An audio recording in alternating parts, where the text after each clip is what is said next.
Okay, good morning. I am Nicole. This is the Trust Effect, and it is Tuesday, July 28th, which is so wild to believe that we are well over the halfway point of 2026 and moving into closer to 2027. I don't even know. Sometimes I wonder where the last 20 years went. It's crazy when you start hitting different milestone markers and you realize that time is moving so quickly, yet so slowly. It's an odd thing to try and quantify and qualify. And I heard something earlier today that's, because for me, time is a construct, but time is also how we, measure our life and the minutes of our life and how we move through it. And ultimately, how we move through our life is how we participate with all things around us and what we experience and the culmination of our experiences is largely shaped by how we show up and participate every day. And so if you've been here before, you know that participation is a big topic for me because it is what creates the reality we experience both individually and collectively. And participation is where trust shakes out, right? And for me, trust is, I think, what this world is lacking from the inside out. Trust in ourselves, trust in each other, trust in our systems and our structures, trust in our perception of reality and what we believe we're actually looking at. And it's always such a fun conversation for me to try and unpack, you know, why we see what we see, why we believe what we believe, how two people can have the exact same, be placed in a space with the exact same conditions, but still experience it so differently, just vastly differently. And I think that's what humans have been studying for years in their own siloed ways, right? Whether we're looking at psychology or what psychology, epigenetics, genetics. Uh, Darwin started with the nature versus nurture debate. We look at it through family systems. We look at it through inherited trauma. We look at it through like a myriad of lenses. And, that's one of the reasons why, for me, I created the concept in the ecosystem of sovereign wealth because I personally can't just fall into a single discipline or adopt a single discipline and single belief system and structure because I see threads of commonality through all of it, and that each discipline has been constructed around specific perspectives and perceptions, right? And the one that mirrors our experiences the most tends to be what we adopt more quickly and where we tend to maybe spend more time, attention, and energy in those spaces to try and like understand ourselves and our experiences. Um, but for me, because I was always hitting like the corners of those spaces and where they started to feel um, limiting, or that I was hitting looping patterns because I am very pattern aware. I think that's the best way to say it. Um, if I moved into like modern neuroscience, they'd probably call me neurodivergent, but like diagnosis psychosis, it's not really something that I subscribe to because of how a diagnosis can then start to shape your reality. Anyway, tangent. But what I do want to talk about today that I think is relevant and coming up frequently for me as I, navigate my own life and my own experiences and look at what's happening in the world around us right now is, oh, well, I see that I spelt consequence wrong. Um, is that there seems to be three things that are interconnected that we don't necessarily ascribe to being connected, and that is honesty, consequence, and the price we pay, the compensation that that naturally arises when those things are incongruent and out of alignment. And when I was looking at the daily sovereign entry for today, but specifically for this week, which we're in the 6th week of summer, FYI, 6th week, 3rd day, literally at the halfway mark. If we're looking at 13 weeks for summer, we are literally at the halfway point for summer. Sweet girl. This particular week, the theme is friction, right? So what starts to come up when we find ourselves in friction with something? Like our jagged edges and our crunchy bits are maybe going up against someone else's, or our belief systems are rubbing. We can learn a lot if we can de-escalate, deactivate, find that space of neutrality that I also talked so much about and talked about last week. We can really start to learn a lot about ourselves and perhaps where that crunchiness is coming from, where those jagged edges are coming from, how they came to be, and really start getting more curious about that than perhaps the conflict that's being created because of those crunchy bits, right? I was saying to someone the other day that when it comes to the philosophy that I have on relationships, and whether it's the relationship that I have, whether it's romantically, friendship, family, at work, with anyone, anytime you're in relationship with an individual, a system, a belief, whatever it is, there's you, there's the other entity, person, place, or thing. And then there's like this shared space in the center, right? There's always like this third thing that gets created between two people. And that third thing is what holds the expectations and perceptions and projections and fantasy and whatever we believe that other person, place, or thing to be, is really a culmination of our perception and perspective of what's happening. And if we can take a minute and neutralize how we feel about something or someone, and understand that maybe it's not actually that person, but it's our projection of the situation, and we look at maybe that third entity as the thing we're in relationship with instead, what begins to change, right? What space and grace begins to emerge and appear in how we can show up in hard conversation, or in conflict, or in even in joy, right? Everything changes when we can take our assumptions about a person and put it on to what we're perceiving that person to be. Because I think we've all been in situations individually where we feel deeply misunderstood, where we feel like someone's read on us is inaccurate, where there's a mismatch between intention and perception. And I think that's where a lot of our own personal wounding comes from, and our feelings of inadequacy, specifically around self-worth. I think we all have worthiness wounds in one way, shape, or form, and it's our ability to feel,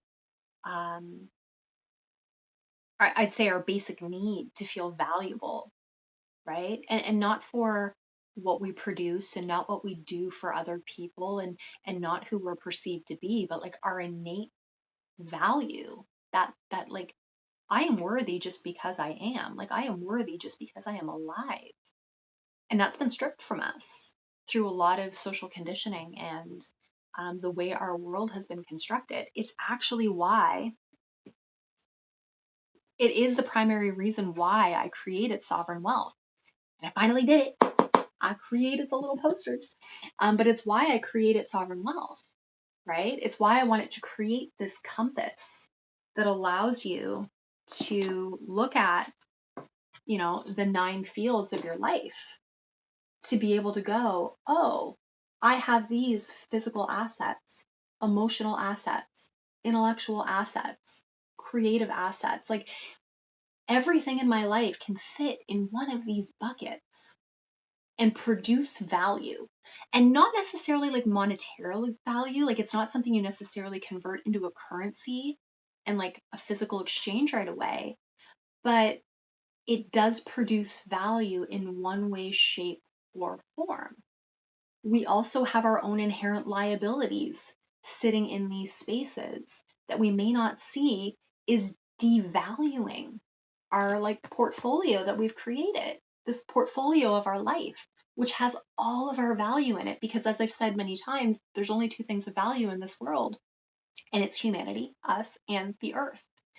And it's through our sweat equity that all other things are realized. But yet we don't see the value of how we get to that space.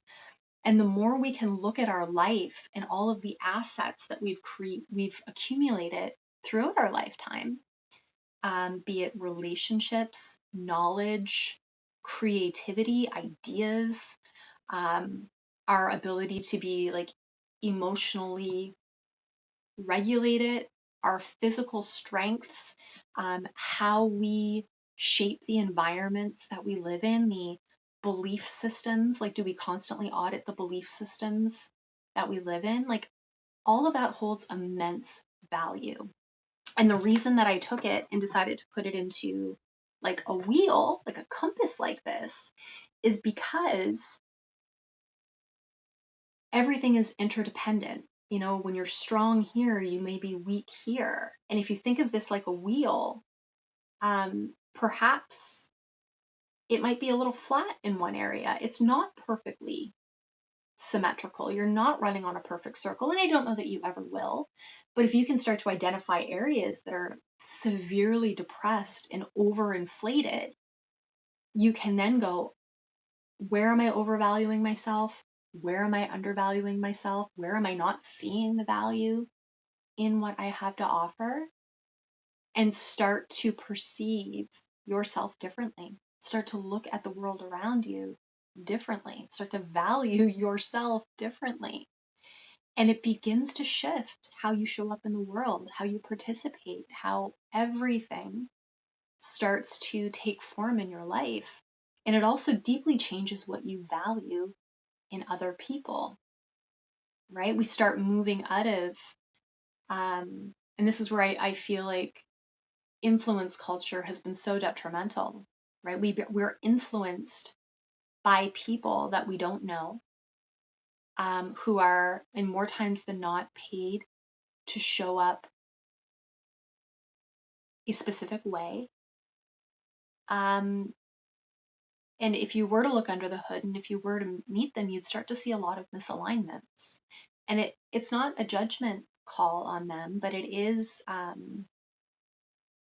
something that I think we have to be aware of, because if you can spot it, you might got it, right? So it actually begins to highlight in ourselves where our values might be a little out of sync, and where we may not be showing up for ourselves the way that we could, because it's so much easier to point a finger at someone else and not see the 3 that are pointing back, not understanding that those 3 that are coming back are who you tell the world you are, who you're actually being, and then the gap between the 2.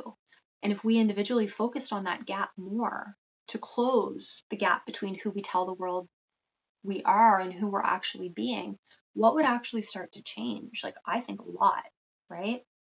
I think a lot. And one of the reasons too, and I have this in my book, and I'm so focused on how we all learn differently, and that people take in information in a myriad of ways, myself included. I thought it was really important to be able to, articulate. I have this, I'll put it in the show notes, but I have like a chart, right? And it's all color coordinated. So not only do all of the fields, are they represented by a word?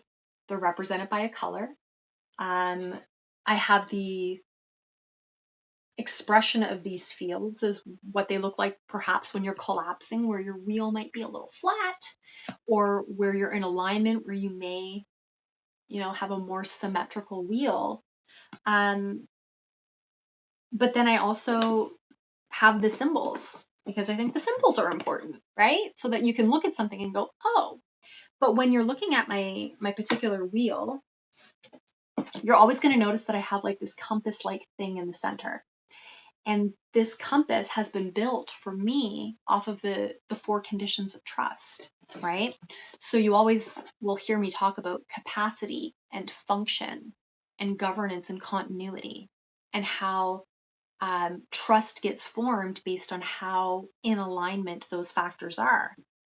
Well, the 4 conditions of trust are, this is capacity. This is where we build the capacity to know who we are, and also begin to witness ourselves more clearly. And then you have function. This is where we have to know what the purpose of what we're doing is. What is the function? What is the greater purpose of what I'm doing? What does it serve, right?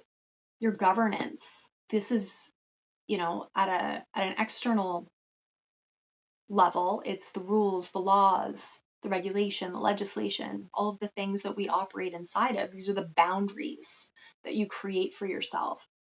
And continuity is, well, what is your capacity, your ability to witness, and your function operating inside of the bounds of your governance continuously over time, right?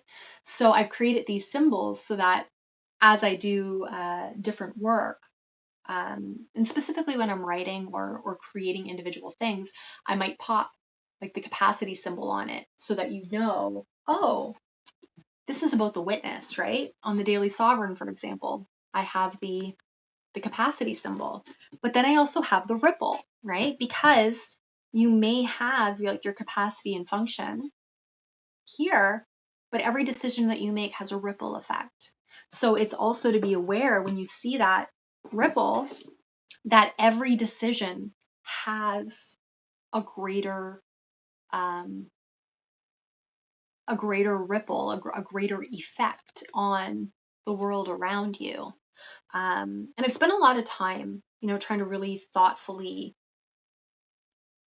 communicate this, and it's been a challenge, right? It's been a challenge. I've been at this now for about 4 years to try and articulate this, but I think it's really important because I think and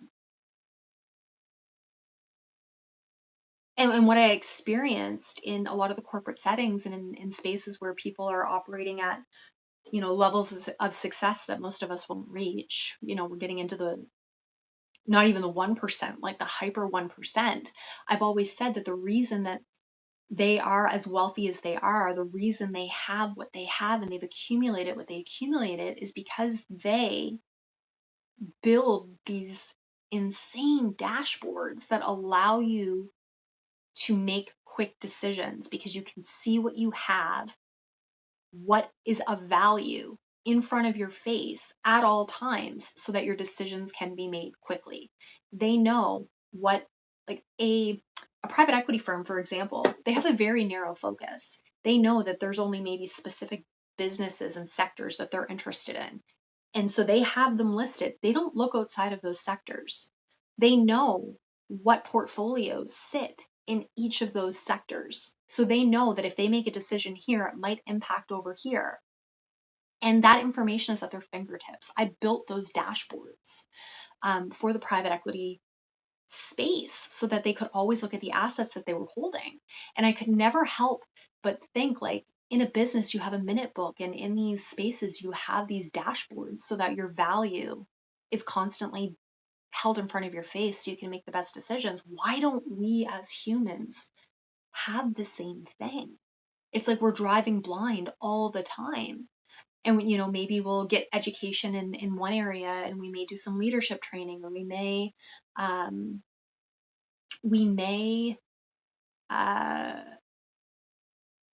have a well-organized home, or our finances might be in order, but we never actually look at the full scope of how all of those affect one another, right? And I think that puts us at a significant disadvantage. But when you can start to recognize the interdependence of everything and the interconnection of everything and how one affects the other, my goodness, you can start to make better decisions, faster decisions. You don't loop and ruminate and stay in patterns that are of a disservice to you for a long period of time. That's really where sovereign wealth came from. It's where the 4 conditions came from. It's why this is operating like a compass, and it's why I want it to have really clear parameters over what everything is, its disadvantages and its benefits. Because once you can look at that, you can make some really fantastic decisions, hard decisions, but fantastic decisions. And so I didn't expect to go on this rant right now, but the reason I am is because I think it really it lends itself to the conversation today on honesty, consequence, and compensation. Because the only way we can move through a process like sovereign wealth, the only way we can start to see how inherently wealthy we actually are, how sovereign we are, is by getting really honest, by doing the accounting of what dishonesty has cost us, and understanding how things around us are forced to compensate through the consequences that come from the decisions that we make, the participation that we have, like that we engage in every day. But just getting back quickly to the daily sovereign for this week, because it is about friction, and I'm going to focus on what happens when we find ourselves in conflict, or when we have to place ourselves in conflict sometimes in order to get to the root of these issues. I thought today's entry was on the nose. I think it speaks to what a lot of people are perhaps experiencing right now, specifically because the news cycle is wild. And I'm also going to tie some of this conversation into a few of the things that have been popping up on my radar, specifically in the Halifax Regional Municipality. But so today's entry. There are situations that ask effort from you, and there are situations that drag on your life. One may tire you, but it leaves you intact. The other drains you before anything has even happened. You begin preparing too early, compensating too much, carrying pieces that were never yours. And before long, you're exhausted, but not by what is real, but by the constant adjustment required to remain in contact with what does not sit cleanly in your field. This is why friction can be so easy to misread. You tell yourself that you're just busy, stretched, or in a season of demand, and that can be true. But sometimes what you're feeling is the cost of repeated misalignment, the cost of staying too long in places that require you to translate yourself beyond recognition and pretending that strain is the same as devotion. It's not. Some things are difficult because they matter, and others are difficult simply because they do not fit.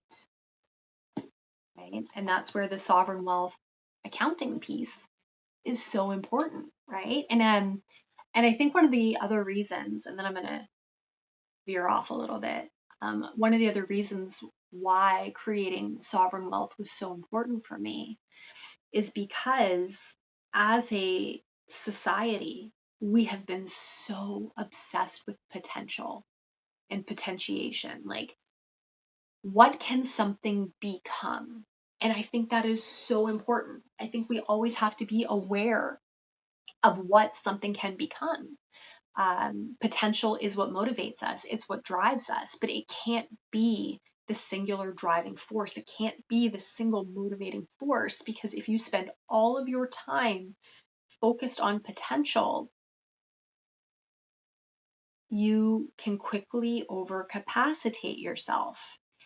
And potential can only be realized and maintained and sustained to the level of capacity you have, right? If you don't have the energy to sustain something, you're not going to. If you don't have the discipline, if you don't have the devotion, if you haven't built the muscles that you need to maintain something over time, you can have all the potential in the world. I think it's why so many people get stuck. It's why so many people spin their wheels, is they're constantly told, like, one of the biggest lies we're told is you're not reaching your full potential. What if we started telling people you haven't built your capacity yet? You must build your capacity, right? It's like walking into a gym for the first time and thinking you can squat 300 pounds. You have to build to that. You have to build the physical capacity in your body to do that, right? And I think we do ourselves a big disservice. We do ourselves, people around us, our children, a huge disservice when we keep telling them you're not reaching your full potential, while ignoring that they may not have the capacity to do it in that moment. Doesn't mean that they can't do it down the road, but they have to build to it. This is the space and grace we have to allow for ourselves, but it's hard to do. It's hard to give yourself that space and grace if you don't know what your current capacity is. So at the end of the day, I call sovereign wealth a capacity measurement system and governance system, right? Because it allows you to see what you're actually holding and whether or not your capacity is off the chart somewhere, which is impacting your capacity to hold and reach the potential somewhere else, right? We can start becoming very gracious and easy on ourselves when we start having these brutally honest conversations about what we're actually looking at, right? So in my article yesterday, I was trying to map how our participation gets shaped through how honest we're being in the moment. Because how honest you're being in the moment shapes the decisions that you make, right? And the decisions that you make, every decision has a consequence, right? And I think we've come to understand the word consequence as being negative. We usually hear like there's going to be a consequence if you do that, but it's not. It's just simply cause and effect, right? Everything has a consequence. Every decision that you make has an effect. A yes has an effect. A no has an effect. And just being aware of the fact that every decision you make has a consequence is really, really important. And that consequence is going to be congruent and aligned with how honest you're being about the situation that's in front of you when you make that decision. And then every consequence produces a cost, right? That's the compensation part, right? So when we are out of alignment and when we are making decisions based on dishonesty, if you will, there's always someone or something that's going to be left holding a cost for the decision that is not being made honestly. Just like if you are in alignment and you're being very honest about the decisions that you're making, more times than not, there's going to be an attributed value to that as well. Again, we just have to be honest. And I've come to understand honesty in my own life as the effect of the cumulative effect of self-awareness, self-accountability, and self-responsibility, right? And it's like, in order to be really honest, you have to be aware of what's happening around you. And then you have to be able to take full accountability and responsibility for why that's happening around you and how you're showing up and how you're contributing to the effects of that. And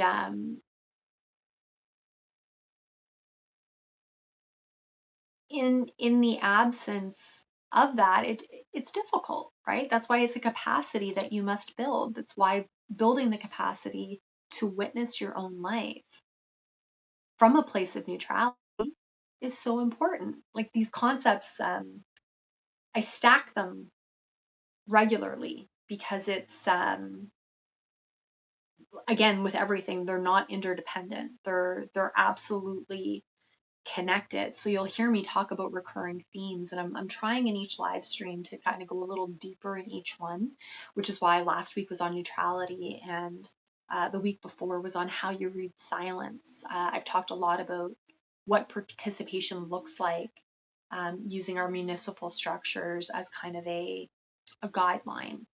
Um, because I can't talk about everything all at once because brains explode, but I think it's important to see that I'm constantly stacking these topics and highlighting one at a time. And in my own life, a lot of these concepts, specifically around honesty, consequence, and compensation, came up for me when I was going through my own healing journey, when I was going through burnout. Because prior to that, oh, I'm sorry, the lawnmowers are coming. I thought we were going to escape them because it's raining, but we're not. I apologize. Um, the When I was going through burnout, I opted to not take an allopathic route to my healing and get really holistic. And the reason I did that was because in 2015, I had a wisdom tooth surgery go so off the rails that I almost died. I ended up in the hospital for 3 weeks with an infection that was so severe it required a second surgery, a team of infectious disease doctors, a full oral surgery team. My face was out like this. Like the amount of infection around my brain was deeply concerning to a lot of people. But when I left the hospital after 3 weeks, my masseter muscle had atrophied shut and I couldn't open my mouth. And I went to surgeon. I was in the allopathic system at that time, and I was looking at surgeons and physio. And at one point, I was handed a stack of tongue depressors and literally told to try and shim my face open multiple times a day. How many tongue depressors could I put between my teeth to shim my mouth open? And then I had someone come up to me and say, "Hey, Nicole, I have a chiropractor you should go see." And I'm like, "A chiropractor?" And they're like, "She doesn't crack. She works on it's called spinal network analysis. She works on your central nervous system. You have nothing to lose. You should go see her." This woman changed my life. Dr. Antonej. She has a practice here and used to be in Halifax. Now she's operating out of Windsor. Shout out to Dr. Ann, Inner Ocean Healing. This woman changed my life because the moment I walked in, she saw me as a whole human. She wasn't just looking at my mouth. She wasn't just looking at what was happening in this specific area. She saw me as a whole human in all aspects of my life.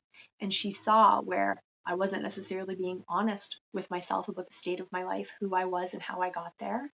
And she was seeing very quickly the consequences in my body and how my body was compensating for that. She's the one that first introduced me to somatics and the idea that the body holds emotion and what happens when your emotions are suppressed for a really long time. We spent a lot of time talking about. Ooh, that's loud. 2 seconds because my window.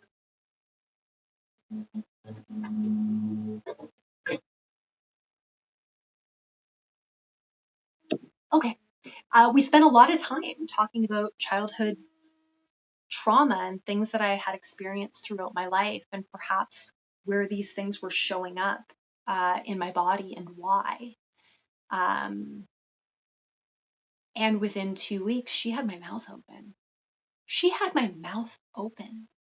And it's not that she did it specifically. Yes, she was, doing some interesting, like she would tap here behind my neck, behind my ear, sorry, and I would feel like an explosion in my lower back. And she would ask me a hard question that my entire body would light up. And then she would say, okay, Nicole, what are you feeling right now? I can tell that this question has triggered you. Where do you feel it in your body? And I started doing body mapping. And it's like, that's where I literally started to learn the idea of what happens when you're not honest with yourself and the consequences that come from that, and then how the body will compensate. There's always something at play there. And so when I went through burnout, I naturally started looking at that system because I was looking at everything very logically, and I was trying to logic my way through a very emotionally driven situation. And I could see where decisions I was making were affecting all aspects of my life, right? Sure, my finances were in fantastic form. And intellectually, I was stimulated and I was getting certain needs met because I had a deep worthiness wound in this particular career that I had chosen. But the cost of that was showing up in my sleep. It was showing up in my physical body. It was showing up in my relationships. It was showing up in my emotions, my ability to self-regulate. Like, if I looked at my wheel, it was pretty frigged up. Try not to swear. It was pretty messy. Like, this one was doing great, and this one was doing great, and everything else was flat. I basically had a line. My wheel was a line. And that was a really hard pill to swallow. And so I don't know that we give enough credit and ponder enough over how these things affect us so holistically and ripple into the rest of the world, right? But we feel it. We feel the effects of dishonesty, right? Pretty, like, we just got to look outside of ourselves right now, look at the government, and look at what's happening in our cities and our provinces and across the country to know that people in positions of power are not being honest, haven't been honest, and we, the public, pay a significant cost for that dishonesty. But that dishonesty will remain so long as we keep lying to ourselves about the participation that's required of us in order to start writing it and correcting it. So, for example,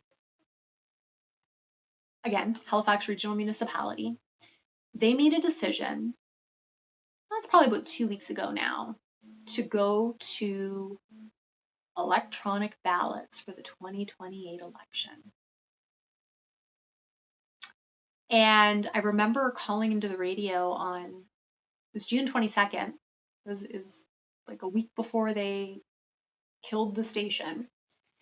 And I had asked the question because I'm like looking at voter apathy, and I'm like, we have an issue. People aren't showing up. People aren't participating, not just in the election cycle, everywhere, but elections are a good place to start because that's where people feel they get to participate and have their voice heard. And they're not, right? We had a 34% voter turnout in the last election. And my question at that time was, I think we need a no confidence option on the ballot so that when you show up to vote, if there is no good option, that data can be collected. If you feel in your heart of hearts that everyone who's running is not qualified, instead of spoiling a ballot, which can be spoiled for a myriad of reasons and doesn't actually give you a tangible data point, you can click no confidence, and that is a data point. That means if you have more people voting saying they have no confidence in the people on the ballot, then whoever gets in by default Well, they can't say that everybody wanted them there, right? They can't lie to themselves and say that everybody wanted them there, because that's not true. That's not what the popular vote shows. And it was during that time that Councillor Sean Cleary had said, well, it's so funny you bring this up, Nicole, because we are starting to have the debate about electronic ballots, moving to e-ballot options as a way of increasing voter turnout. And all the alarm bells went off for me because I'm like, paper's king. You have to have paper. If you've done any kind of document management or had to do records management inside of a law or finance firm, you understand the power of paper, the requirements for the audit trail, and that there are certain documents that absolutely unequivocally can never be digitized. And in my opinion, an election ballot is one of them, right? The law firm that I worked at, established in the 1800s, we literally had wills on scrolls that we couldn't get rid of. Couldn't get rid of them because that is an enduring document that must always remain in paper. Election ballots should be no different. So 2 weeks ago, our council decides that we are going to go electronic ballot, and they've made that decision, one, to save money, which is a joke if you understand that our recent capital budget audit just showed that they mismanaged $380 million. So for you to tell me that you're now concerned about the cost of a paper ballot, I don't buy that. But that ultimately they did it to increase voter participation, to try and get us over this hump in the next election. Well, the problem, let's be honest, like the problem with that is we've had the ability to vote electronically in the HRM since like 2008, I think is what I found. So it's not like they have introduced an option to increase voter turnout. They have removed an option that has a more prevalent audit trail, right? So we have to be honest about what we're looking at.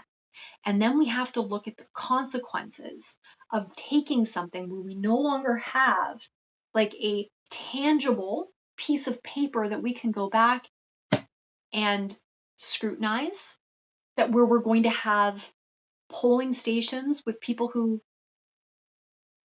give a shit about democracy. Not everybody, but some. Like, you know, you have your diehard faithfuls sometimes in those spaces that witness and scrutineer and are paying attention to the integrity of the vote because it matters to them. There's also people in that space probably there to disrupt it and add chaos. We always have agents of chaos everywhere. But we also have people that are there because they believe in democracy. That's gone. That's gone, right? There is a significant consequence to that. And the public, the society pays the price for that. Because we now no longer have a way to reliably audit what's going to happen in our next election. We know that Nova Scotia has an issue with cyber attacks, right? I don't trust Elections Nova Scotia to facilitate this well. Not when there are accounts of people showing up in the last election voting under other people's names. I've listened to stories of people saying we wanted to test the integrity of the process and we showed up and voted under someone else's name. Totally illegal. You absolutely shouldn't be doing that. But they were trying to prove a point that we have an issue with the transparency and the officiating of our current electoral process. It's a mess right across the board. But the solution isn't to remove paper, and no one's being honest about why they did it. No one's being honest about why they did it, and there's going to be an inherent cost and consequences to that. And I don't know. I don't know what the option is right now. I honestly don't know what the option is in the HRM. I don't know how we unwind this decision. I don't know if there's a way to force a paper ballot. I haven't yet gone into the Elections Act to see if there is a requirement for paper. I feel like somewhere there has to be a requirement for paper, and we just haven't uncovered it? I don't know. I don't want to talk out of turn, but I think there's some deeper digging to do. And maybe it's not necessarily in the Elections Nova Scotia Act. It might be in another piece of legislation that is independent, but absolutely interconnected to what's happening there. Like, these are just the bigger conversations. This is why nothing works in isolation, right? This is why we always have to be paying attention to what we're hearing and going, is there a bigger question I can be asking? Is there somewhere else I should be looking? Right? It's like in the HRM, we get so focused on our bylaws and our administrative orders that we don't understand that a bylaw and an administrative order cannot exist outside of the bounds of the Halifax Charter, which cannot exist outside of the bounds of the municipal charter. So if you want to understand what's happening inside of these administrative orders, well, go to the MGA, go to the Municipal Government Act, start there. But then the Municipal Government Act still has to sit inside of the bounds and the guidelines of the province of Nova Scotia at a greater level. There's a hierarchy to things. And when we get stuck, this is always my biggest complaint, when we get stuck inside of the rules and the regulations and all of the things that have been created to try and explain to us what primary documents very clearly say, we get lost in the sauce, right? It's just like the precedent system inside of our courts. Precedents get created over and over and over again that pull us further and further and further away from the letter of the law so that it becomes almost unrecognizable at this point. It's a problem. I was speaking to someone, and we had a really interesting conversation about development projects that are happening in the Lucasville area. And one of the issues that they're having is the way they're choosing to increase density. Again, it's very close to the Pockwalk area. There's already ingress, egress issues, but they're watching their community rapidly change. And they're watching it change because there's, one, a lack of participation, but also there's what could be perceived as an exploitation of loopholes by developers who are developing multi-units by saying that they're creating senior living facilities when they're actually not. They're satisfying bare minimum requirements in maybe 1 or 2 units in order to get the approvals and the permits to go into the ground, right? People aren't being honest about their intentions out of the gate. And because they're not being honest, there are consequences and subsequent costs that are being held by the greater whole. All of this, like, this is why I created HALT. This is why honesty, acceptance, loyalty, and trust is the foundation of learning how to witness what's happening around you. Because if you cannot be brutally honest about what you're looking at, who you're being, how you're showing up, how you're choosing to participate, and accept that what you're experiencing is a result of that, you're going to continue to self-betray. You're going to continue to be loyal to a lie instead of the truth, and trust is never going to come into focus. It's just not. It's just not. We are going to continue to have untrustworthy systems to the extent that we do not trust ourselves to make better decisions, to show up, to participate in the ways that matter. In the ways that matter, because we don't know our value. We don't know our own value. This is why everything is always going to be an inside out proposition at all times, 100% of the time.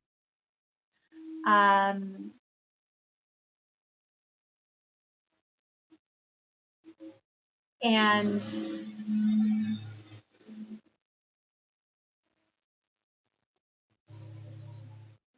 I mean, I've had enough experiences in my own life where I've had to have some come to Jesus moments and have a reckoning around where I wasn't being honest, where I wasn't showing up with integrity. And then I also have had moments where I'm like, no, I was showing up with integrity. I was showing up honestly And then I was still met with dishonesty, deceit, with experiences that didn't need to manifest the way they did. But I always trust that if I can stay in integrity, if I can stay loyal to the truth, if I can maintain really good records, and this is why records are so important, why it's important to put things in writing, why it's important to articulate yourself as neutrally as possible, because when you can maintain a record, update it accordingly, so that it's always reflecting what you believe to be true in the moment and true at the time, and you have something you can reliably go back to, it stops your perception from being hijacked by everyone and everything else around you. Like, these are really important capacities and skills that we have to start cultivating within ourselves, which is why, at a civic level, I'm always like, show up and participate. The pen is mightier than the sword, right? If you're going to show up and you're going to be belligerent and you're going to, if you're going to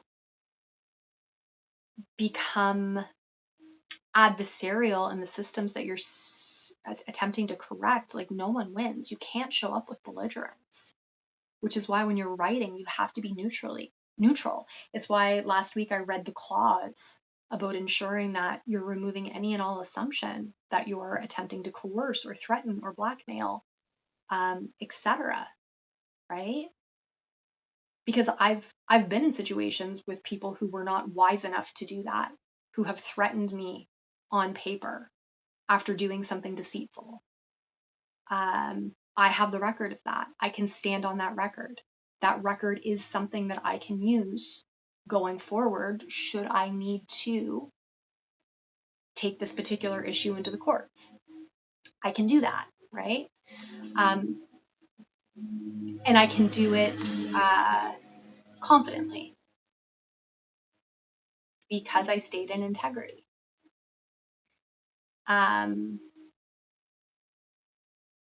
But again, the records that we keep with ourselves. This is your record. This is a living record of your life. And if you don't know where something lives, if you have all of these experiences in your life and you don't know how to bucket it, and you don't know where it lives, and you don't know where the benefits are, and you don't understand where you're compensating and where the inherent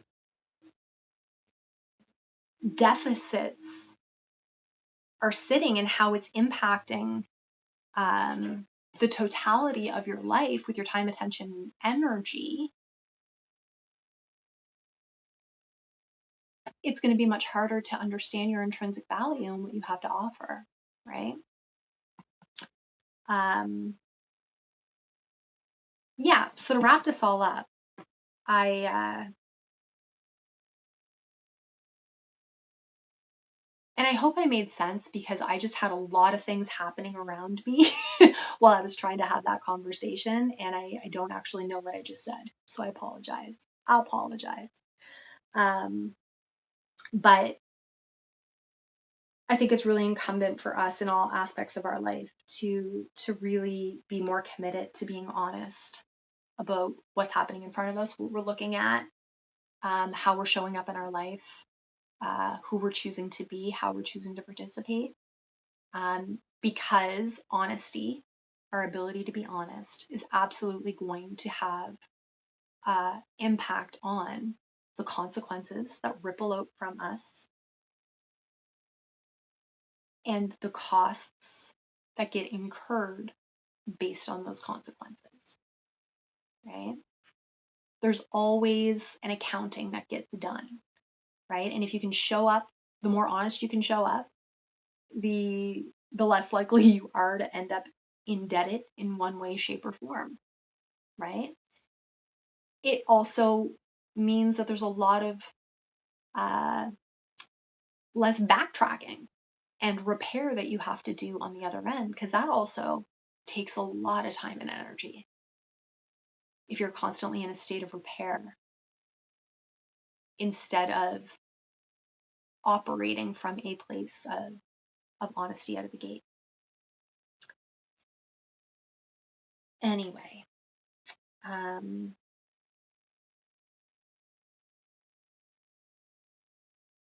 thank you so much for being here today. I'm actually cutting off on time today. And again, I apologize. I got thrown off. I had a lot going on, a lot of sounds happening around me, and it pulled me out of focus a little bit. But hopefully, you got what you needed out of this episode. I really appreciate everyone who tuned in and everyone who is tuning in after the fact. I'm now more consciously pushing these videos to YouTube. I've set up a connection, which oddly enough, Substack has gone rogue and has just actually started throwing clips of these lives up, and I'm not aware that it's happening. So it's been an interesting ride. But if you find these conversations valuable, share them with other people who you think might. I think these are conversations that are worth having. I don't think enough people are having them right now. And my goal is always just to, as I said, create that ripple, right? Be the person that, I'm aware of the ripple, and how I'm showing up in this world, and choosing to try and approach everything from a place of neutrality, and hopefully that allows other people to do the same, to be able to look at everything a little more critically, take a beat, take a breath. Honesty, acceptance, loyalty, trust. Build that trust, build the capacity to trust, to become more trustworthy yourself so that you can show up trustworthy in the world, and therefore give other people examples of what trust actually looks and feels like. Not even what it looks like, because a lot of things, like I was saying earlier, a lot of things look trustworthy that inherently aren't, right? But you can feel it. You can feel when something is trustworthy. You can feel when someone is inherently trustworthy. The alarm bells of the body don't start going off, right? And the more you can trust yourself, the more other people can trust you. And it has that ripple. Anyway, thank you so much for being here. I appreciate all of you. And I will see you same time, same place next week.